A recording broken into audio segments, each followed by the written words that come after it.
My boyfriend confessed to me that he's attracted to guys. What should I do? Disclaimers in my story time is letting me on Instagram. My boyfriend and I have been dating for 4 years. 4 years. As you can imagine, his confession was a shock to me. 3 nights ago while we were doing the dirty, he asked me to do some stuff to his bum. And I didn't know what to say. Honestly, I'm not into that, so I said no. After we were done, he asked me why I didn't do it. I told him that it made me feel like it would emasculate him in front of my eyes, and that the thought of him even wanting to do that stuff was a really bad turnoff. Then he said, oh, okay. But the look on his face was weird. I asked him why he wanted that. That's when he said to me that he had been thinking about experimenting. Then he asked me what I thought about it. I told him that I really wasn't into that particular thing, but that we could try other stuff if he wanted to. He then changed the conversation and we didn't touch the topic again. But something made me keep thinking about it. So I took his phone and I started going through his search history. And guess what I found? In his search history, it said, how do I tell my girlfriend I'm attracted to guys? I nearly pooped my pants. I'm not even kidding. I ran to the toilet and pooped. I was sick to my stomach. Part 2 is up. My boyfriend confessed that he's attracted to guys. What should I do? Disclaimers in my story time is letting me on Instagram. After I saw his search history on his phone, I nearly pooped my pants. But luckily I made it to the toilet in time. By the way, he was napping on the couch while I was looking at his phone. So I decided to take it a step further and get on his laptop. I started looking at his search history and that's when I found it. A link to Reddit. And it was a bunch of people talking about how they came out to their girlfriends as bi or gay. This is when I really started flipping out. Thought maybe he was going to try to tell me that he was gay or something. A little backstory on him and I. Like I said in part 1, we've been together for 4 years. This is a really, really long time. We've talked about marriage and everything. We even went to look at engagement rings at Tiffany's. Families love each other and I hang out with his parents all the time. And I've never, ever gotten the sense that he might be attracted to guys. After I found the search history on his laptop, I woke him up from his nap while holding his laptop. Looks at his laptop and then he looks at me. That's when he said, there's something I need to tell you. And that's when he says it. I'm attracted to guys. Part 3 is up. My boyfriend confessed that he's attracted to guys. What should I do? Disclaimers done my story time is letting me on Instagram. After his confession, I threw his laptop at him. Then he starts explaining himself. He said that he's only been attracted to guys for a few months and that he had been meaning to tell me, but he wasn't sure if he really was attracted or not. That's when I asked him if he was gay or just bi. He said that he thought he was bi because he was still attracted to me. Then I asked him if he had cheated on me with another guy. He stayed quiet for about 10 seconds and finally said no. The fact that he didn't reply right away meant to me that he was lying, and I don't know what to believe anymore. But of course, he asked me not to tell anybody. But it gets worse. He asked me if we could do a threesome. I said no right away. Then he told me that I was being closed off and that if I really loved him that I need to experiment with him because otherwise he's gonna go and do it on his own. Honestly, to me, this is just a threat. I don't want to do it with somebody else in the room with us, and I don't want him to be bi. When we first got together, he was completely straight. So now you're telling me I have to worry about guys and girls? He keeps on insisting to do it. What should I do?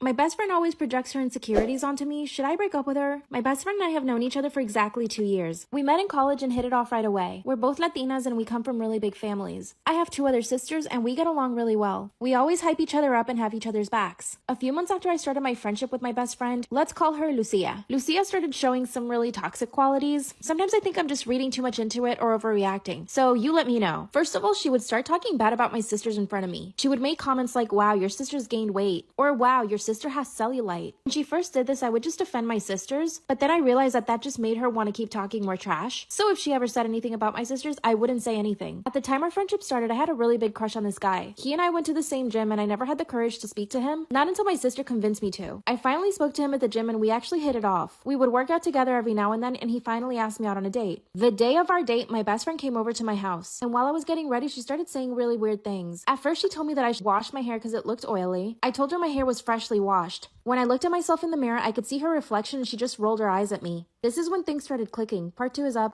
My best friend projects her insecurities on me. Should I break up with her? I could see through the mirror that she had rolled her eyes at me. Then she started making other comments about my appearance. Mind you, I'm getting ready for a date. When I showed her the outfit that I was gonna wear, she said it was too revealing and that I would probably scare him off. It wasn't even revealing, it just showed my legs. It was a cute sundress with a cardigan on top. I told her I thought I looked cute. And then she said, "Allá tu amiga." As I'm finishing up my hair and my makeup, she says, "Wow, you're gonna wear that much makeup?" But the way she said it was so aggressive, I actually took off the lipstick I was wearing. Instead, I just put on lip balm. I looked at her and she had a smile on her face. It was like she was happy she finally got to me. The date went really well and he actually turned into my boyfriend a few weeks later. And guess what? My best friend started judging everything about him. The first time she met him, she started saying, "Wow, I think he's balding," which he isn't. And even if he was, I wouldn't care. She also started making comments about him staring at other girls, something I never even noticed that he did, and I would know I'm with him all the time. It's like she was trying to plant all these insecurities in my head. One day, Lucia and my boyfriend and I are in his car. We were headed to the movie theaters when Lucia says, "Wow, you put on way too much perfume. It's giving me a headache." That's when my boyfriend told her that if it bothered her that much, she should just go home. And out of nowhere, Lucia swung her fist at him. She actually tried to attack him. Part 3 is up. My best friend always projects her insecurities on me. Should I break up with her? That's when she started swinging at my boyfriend. Luckily, I yelled at her and she stopped. It's like she was upset at me for yelling at her for trying to hit my boyfriend. That's when my boyfriend kicked her out of the car and I asked him to calm down. I got out of the car with Lucia and asked her to calm down. That's when she told me that I needed to break up with him and that he was clearly abusive. I told her he was just defending me. Then she said, "He doesn't need to defend you. I'm only saying this because I care about you." Then she called herself an Uber and left. My boyfriend and I went to the movie theaters and we had a really nice night. Here's some more examples of her projecting on me. While we were getting ready for a friend's birthday party, she started pointing out some stuff on my body. She said, "Your elbows are really dark. You need to fix that." Another time I decided to get some highlights and she said they looked horrible on me. She said I looked like a JLo wannabe. Luckily, I didn't care and I just kept the highlights. Mind you, due to low supply, disposable wipes, and nappies. They are completely against the products I use and often give me things like my sister-in-law's breast milk in bags, disposable nappies their loved one has grown out of, etc. I've used some, but it's not really my cup of tea. On Monday night, my brother and sister-in-law were minding my baby for me since it was my birthday, and my baby's father, not together, very close friends and co-parents, took me to get some dinner in one of my favorite fast food places. When I got home that evening, my sister-in-law said that she did some cleaning and threw out anything I don't need. This immediately gave me red flags, but they were in a hurry to get out the door and left almost immediately. When I went into the nursery, every disposable nappy and wipe pack was gone and replaced with some reusable cloth ones. Same with my formula. There was 8 tubs of it and all of it was gone. I'm not able to replace them at the moment, and solely breastfeeding isn't sustainable for us. I was extremely angry and I just turned my phone off to avoid being mean to my sister-in-law. She and my brother came over yesterday to collect something they forgot, and that was when I confronted her. I told her she has to replace everything she dumped. When she said she can't afford to, I said fine, just get out and don't come back until I've been reimbursed or everything is replaced with the original items.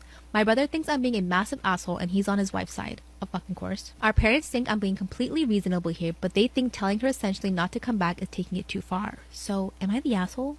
Am I wrong for naming my child behind my wife's back? So my wife and I, 27 female and 29 male, recently had a baby. A sweet baby girl, an absolute ball of joy. We started discussing names a few months before she was born, but we just kept getting into arguments because we just couldn't come to an agreement. I'm a traditional man. I like traditional names with a rich history and profound meaning. My wife, on the other hand, wants to name our child something unique, something that literally no one else on the earth will think of. Some of her suggestions include Huhi, Juji, Yaba, and Booza. Buzza? Booza. Buzza. I like Yaba. Yabba dabba doo. Anyone can say that these names are absolutely ridiculous, and she will probably never land a respectable job. By the way, we're both Caucasian, so these are not cultural names or anything. I suggested some names like Amelia, Ella, and Sophia, but she said those were too common. We put off the topic of names for a while, but naturally after she was born, we started talking about it again. She insisted on the name Buzza, but I absolutely refused. I told her no one will take her seriously with a name like that, and that she was just pursuing the novelty of a unique name without thinking about the actual works for her. I realized that she was completely set on the name that she chose, and there was no other way I could convince her otherwise. So the next morning, I went by myself to register our daughter's name because I was worried my wife would go and do it first. I chose a really pretty name for her that wasn't too old-fashioned, and I thought my wife would be okay with it. But when I got home and told her, she was furious with me. She said I was an asshole, but I think she'd be the bigger asshole for giving our daughter a name that could ruin her life. I think you're the asshole-ish. You should never go behind your partner's back and name your child something without both consent. Without the consent from both parents.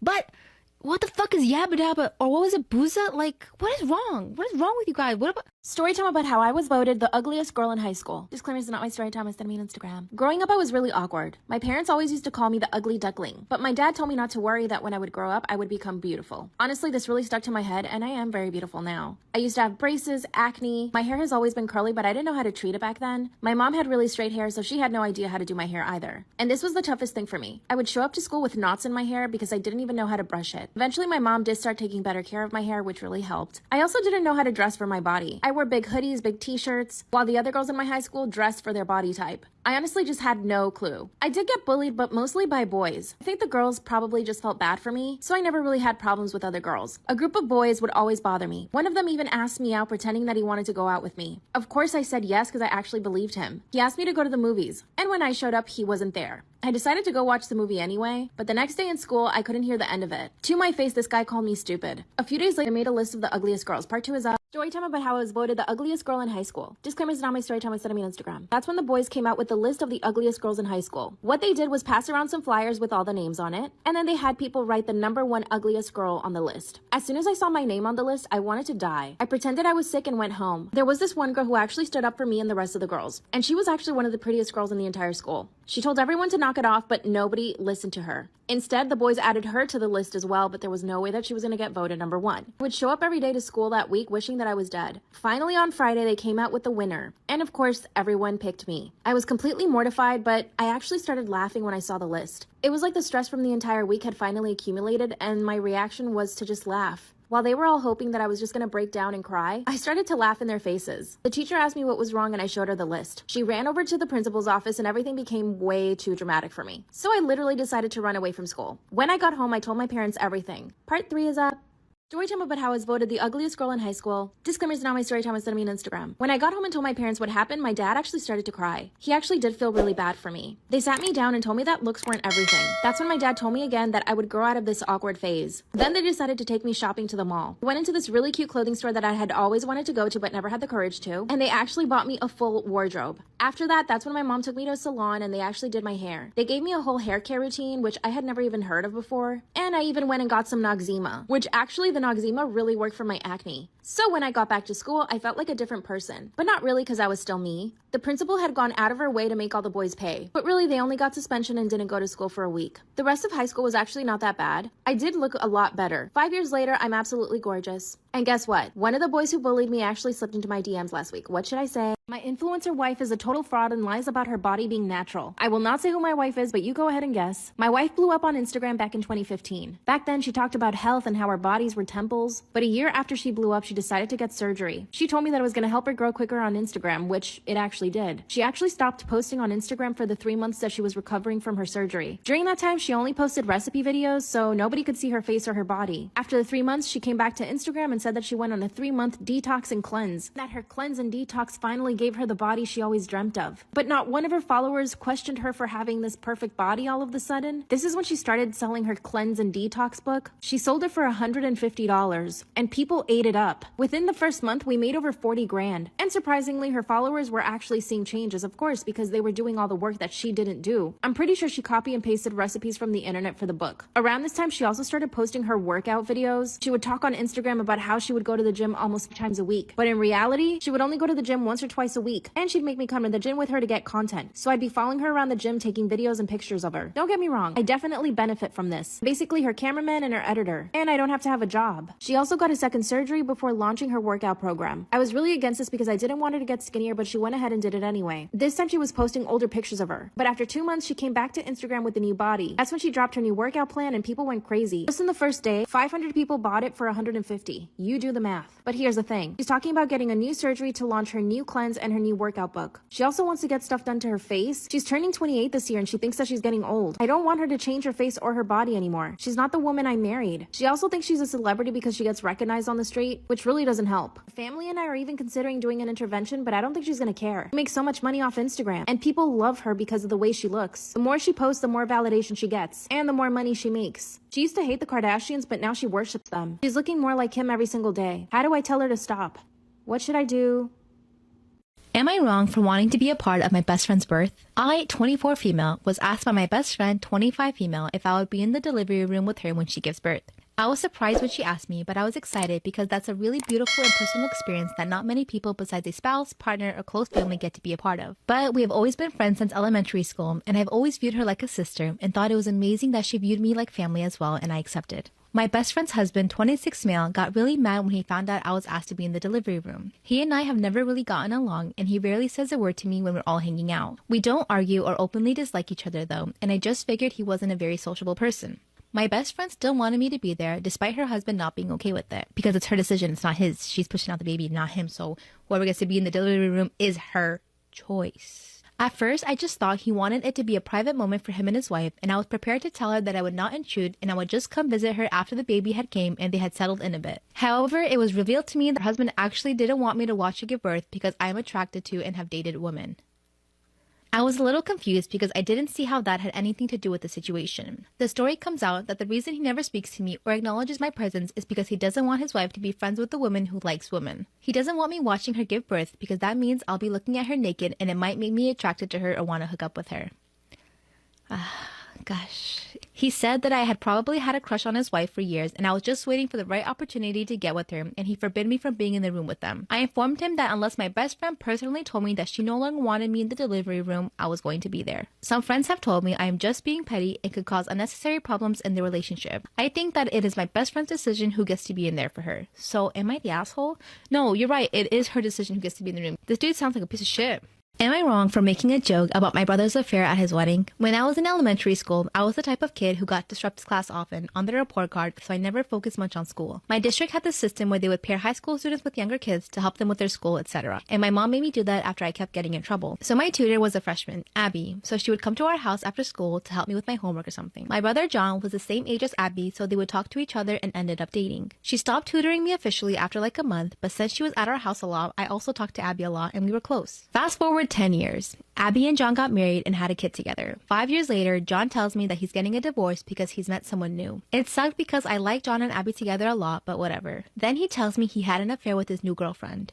Also sucks, but I told him he shouldn't have hurt Abby like that, but whatever. I also asked Abby how she was doing, and she wasn't doing well, but she told me she didn't want her to be the reason I have a bad relationship with my brother. However, 2 months before my wedding, Abby calls me and tells me that my brother's girlfriend has been harassing her nonstop. He showed me the text, and his girlfriend has been saying some pretty disturbing things about how she's so much better than Abby, taunting Abby for having to share custody of her kid now, just making fun of her and bullying her. I told my brother about this, and he said he would ask his girlfriend about it. A month later, I asked him if he ever brought it up, and he said he did, but saw nothing wrong with the text, which pissed me off. I later confirmed that he saw the same text I saw. Abby apologized for involving me in the whole thing in the first place and encouraged me to still go to the wedding, where my brother asked me to make a speech. The speech went well until I made a joke. The gist of the joke was me turning to his new wife and telling her that if she's learned anything from this, she should know that my brother will never let his wife stop him from finding the love of his life.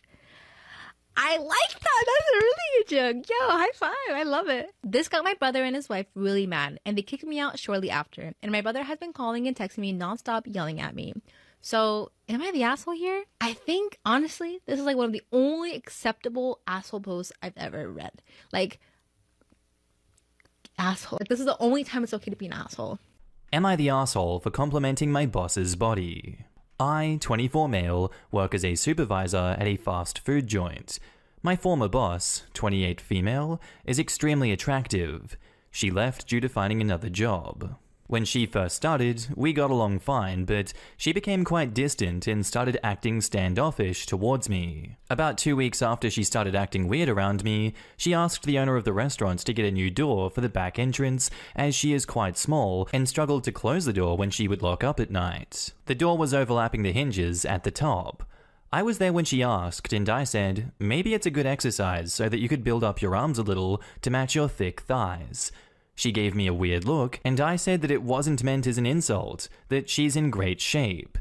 She ignored me, and I saw her talking to my colleague, a female supervisor, and they have both been super weird with me since. I don't think I did anything wrong. Am I the ass? Edit on the getting fired comments. I think she did speak to the head office, but I get along great with the director in charge of our store. He hasn't said anything or been acting weird towards me at all, so I really don't think that I did anything wrong. Now in the comments, you're the asshole, and if you were my employee, you'd have been fired already for that comment. Totally inappropriate. And the update for this story is actually this response. A friend sent me this and told me to piggyback on the top comment, so here goes. I am the woman in this post. Do you see now, Andrew? 1. Yes, we did get along in the beginning. 2. I don't know what you mean by my potty mouth, as I had only F-bombed a few times, one of which you felt it appropriate to respond with, F-word? F-word. And then almost chanting to yourself, don't say anything, there's a lady. Don't say anything, there's a lady here. 3. I caught you staring at me multiple times, and I asked you to keep professional eye level. 4. Megan, the other supervisor, informed me that your ex made some claims about things you did to her. So, major creep vibes right there that already solidified your creep vibes. 5. You stink.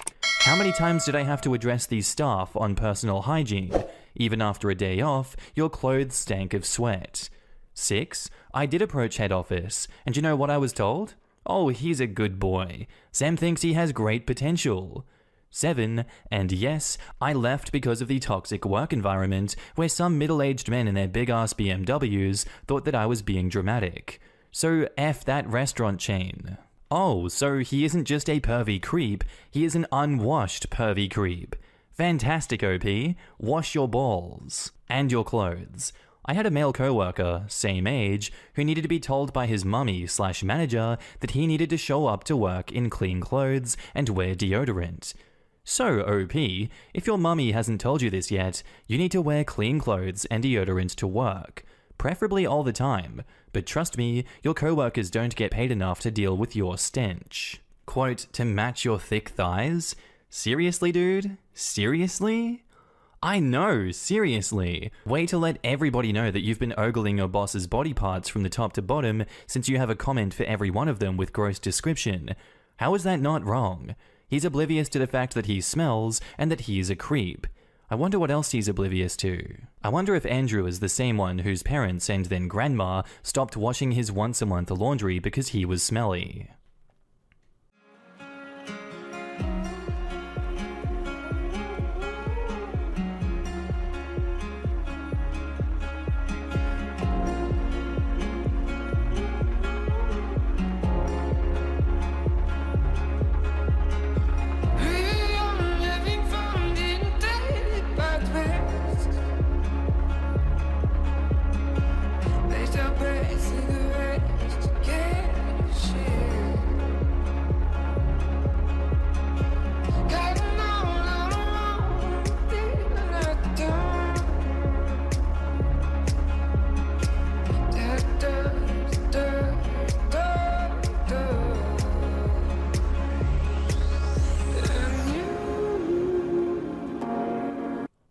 Our next post is titled, Am I the asshole for not stopping my mother-in-law from wearing white? I'm so confused. Please help. I'm getting married soon, and we're having a traditional wedding.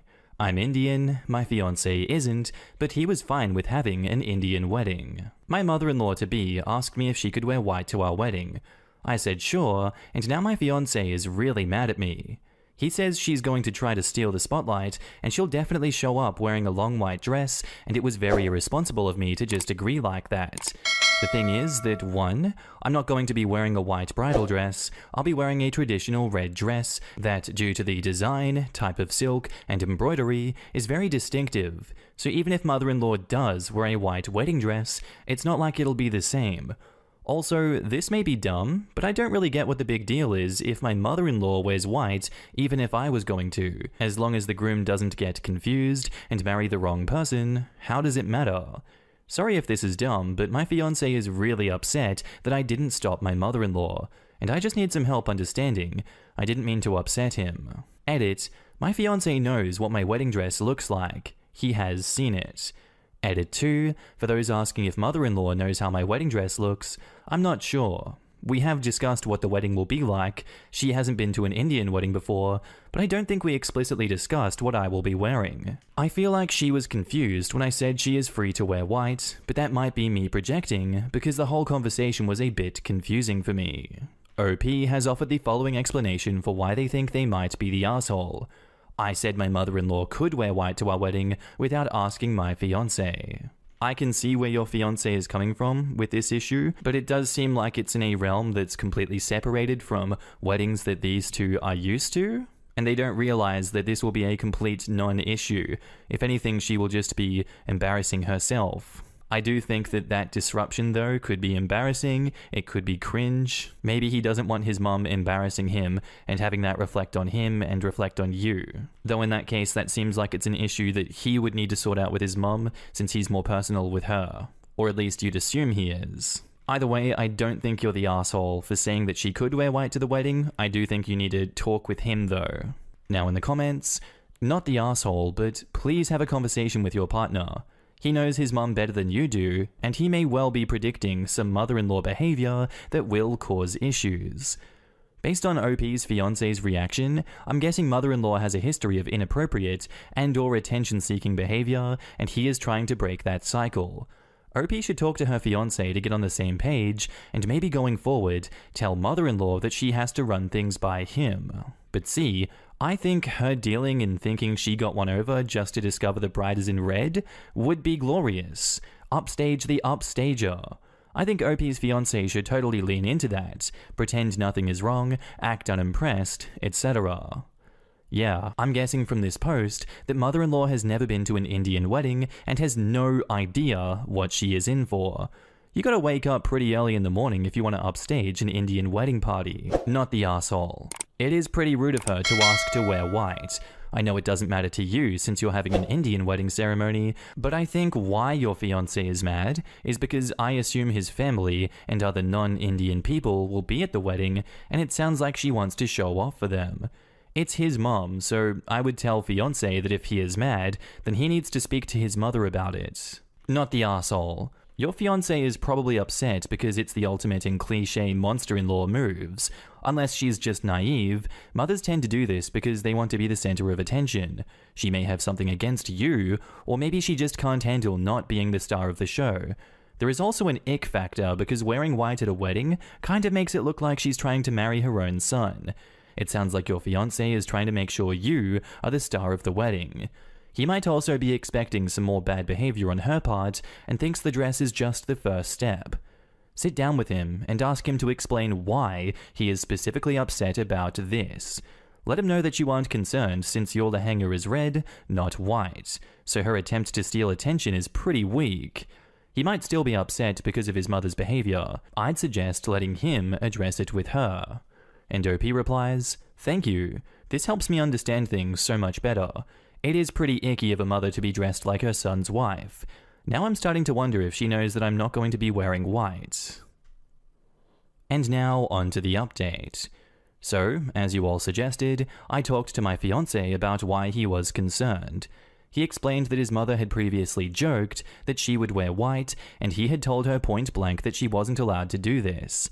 He didn't tell me about this because he didn't want to stress me out. Apparently, she has a tendency to steal attention throughout his childhood, which left some trauma. So basically, when I told mother-in-law that she could wear white, he was very upset that I had given permission when he had categorically refused. But he admitted that it was wrong of him to get upset when he hadn't shared any of the background information with me. We agreed that going forward, we would be better about communicating and made up. But then he wanted me to call up mother-in-law and tell her that she couldn't wear white or else she was banned from the wedding.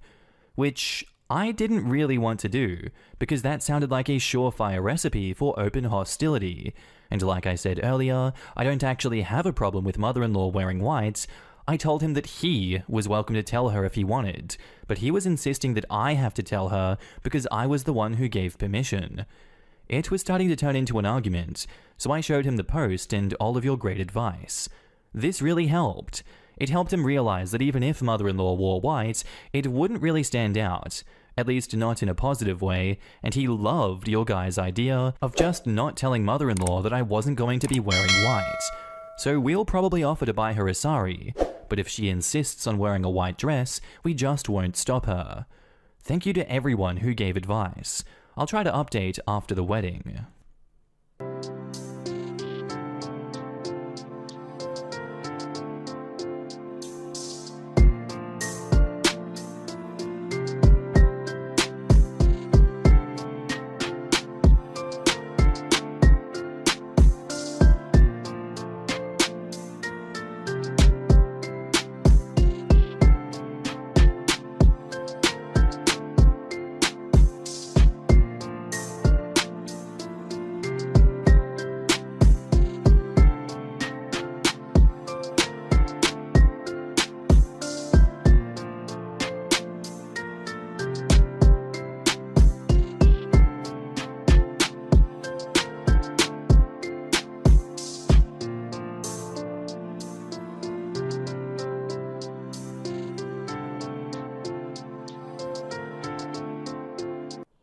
And now on to that update from OP's old fiancé. So, given the way that things turned out, it seemed fitting that I post this. I am the previous poster's then fiancé. After Pia, not her real name, posted, a lot of commenters said that I was wrong for not dealing with my mother myself, and I was especially wrong for getting mad at Pia without telling her anything.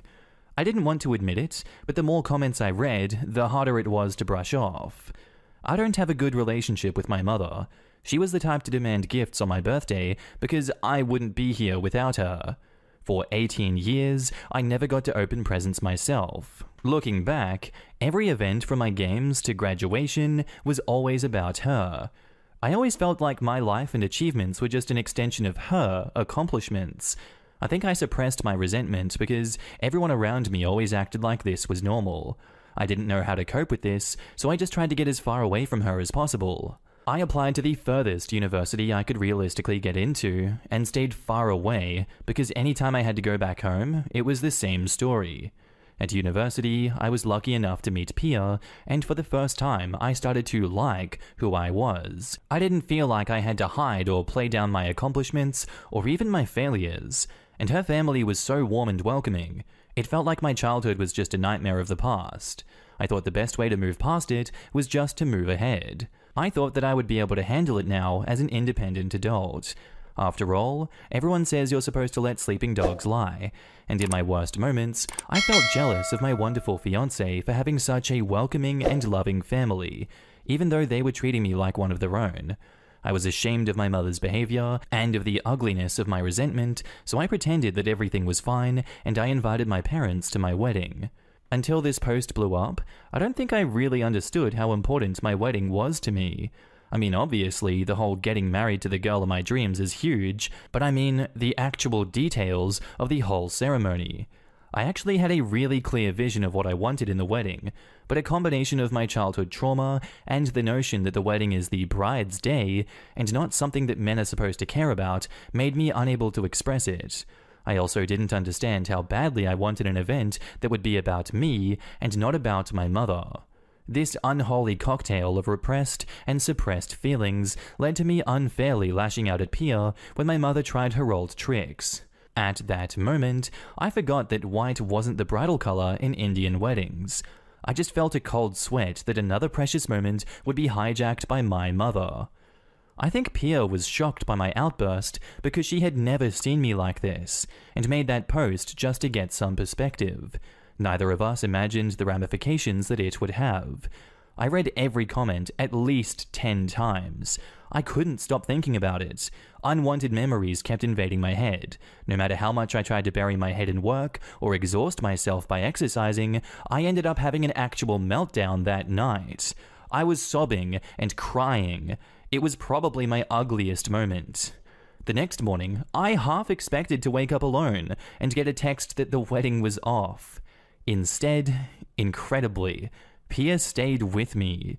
She convinced me to go to therapy. She encouraged me through those first few hellish sessions and gave me space when I needed it. Therapy really helped.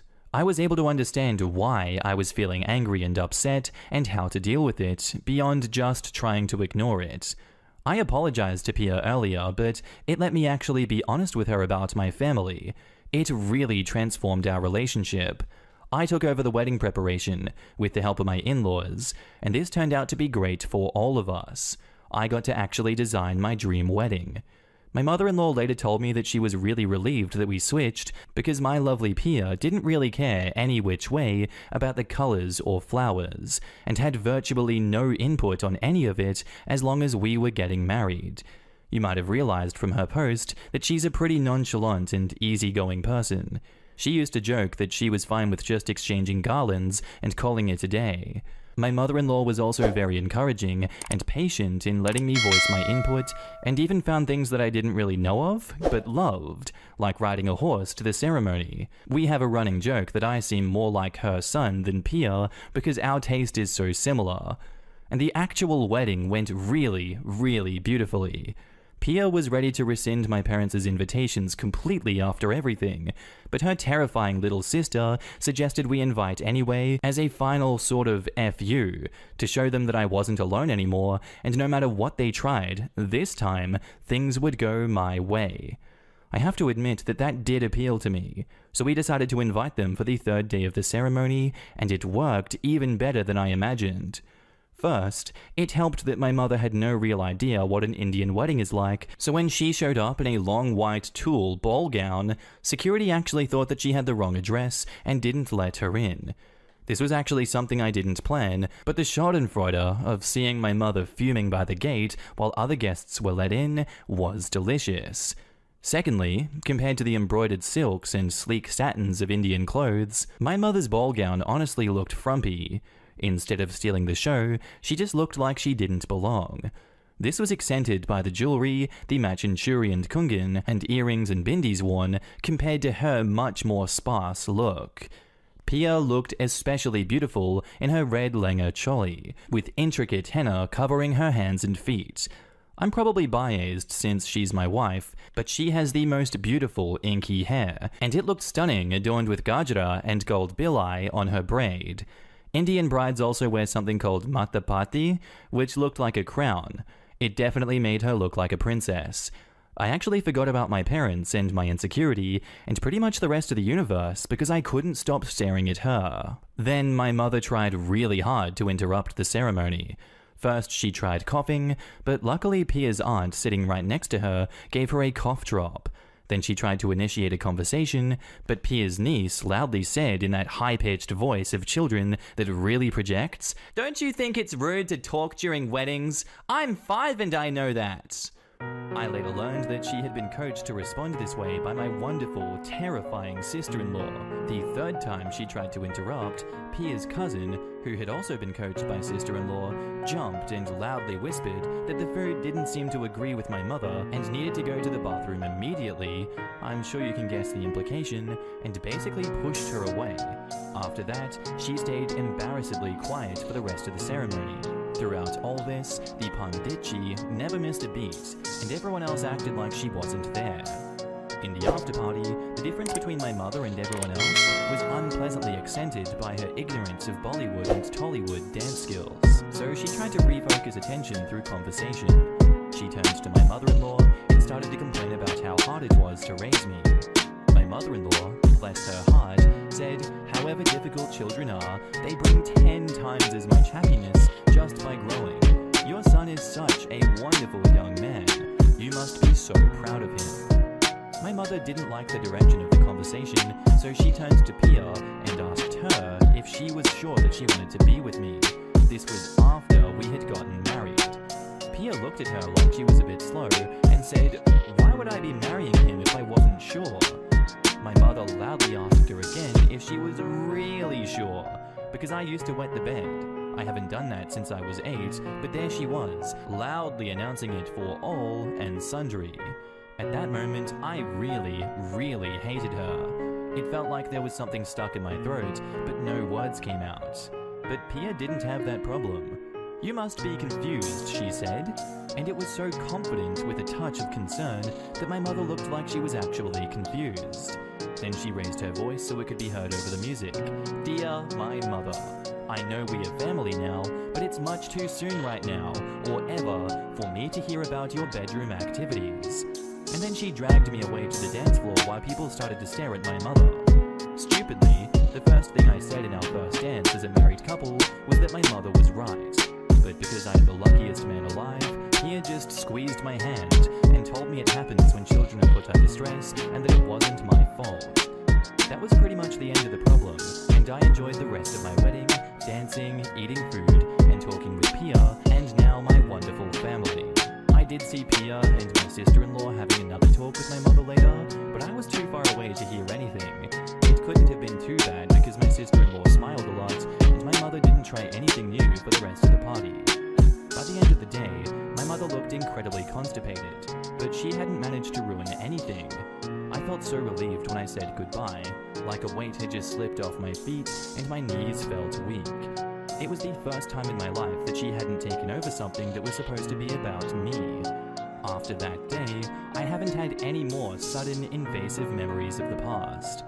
I feel so incredibly lucky to have married this girl, and I feel like I might have done something really stupid after that fight if I hadn't seen so many strangers telling me the same thing until I couldn't ignore it. So in case anyone was still following this, I wanted to post a thank you. And now in the comments, the moment I saw the wedding was Indian Hindu, I busted guts. I could see every single humiliation coming. I feel like I know OP's family because they're exactly like mine. Drama is something that we know how to handle. Painful relatives are an everyday walk in the park. The terrifying sister-in-law and the trained niece are exactly how my fam would have done it. Fiancé's mum was just outmatched. Hindu weddings are a riot of noise and color, except for the really long ceremonies. And because they are so long, everyone has strategies to deal with the painful guests who like to whine. Usually, those strategies are aimed at idiot teenagers, but I guess they work well for idiot old folk too. And I know they work because I used to be an impatient whiny teenager who has been at the receiving end of this. If she wanted to make a scene, she needed to step up her game big time. This was the big leagues, and she was playing Little League. Also, I wouldn't assume that her look of constipation wasn't serious. If the food was catered, there is a good chance that she was genuinely stuck with an upset stomach. If you aren't used to Indian food, especially wedding food, it'll knock your bowels for a 6. Every large party needs to have a few designated wranglers for the hosts. One day, that niece will be training her child or nibbling in the art of difficult guest management. Also, I wouldn't assume the sister-in-law wasn't being evil near the end of the night, smiling at the mother. You can deliver a lot of mean comments while smiling if you're practiced. This is the first time I've appreciated the overbearing Indian family. I'm Indian. It's a lot. Here they are all banded together and planned and just buried the narcissistic mom. I think I'm feeling patriotism. First time ever. The mother-in-law thought that she would get one over on a people who have a genre of soaps specifically for nightmare mother-in-laws. Scream. I was thinking of serials too. Just imagining the slow motion pan over to an angry woman in an ugly dress at a wedding. Magic. Sister-in-law should be a director. I was so scared when he said then fiancé. Not gonna lie, that got me too. My wife hates it when I introduce her as my ex-girlfriend. Quote, I have to admit that did appeal to me, so we decided to invite them for the 3rd day of the ceremony. I'm dying she only got invited to the 3rd day. I know it would have been impossible to wrangle her for all of the ceremony, but that on top of everything else is sending me. She probably didn't even know that Indian weddings are longer than a day. Oh yeah, I have no doubt she has no idea that she had already missed 2 days of the wedding. Ignorance helped this couple big time. And that's where I'm going to leave you guys for today. I do hope you enjoyed the episode. If you did, let me know what you thought of it down below, and I'll see you in the next one. Bye.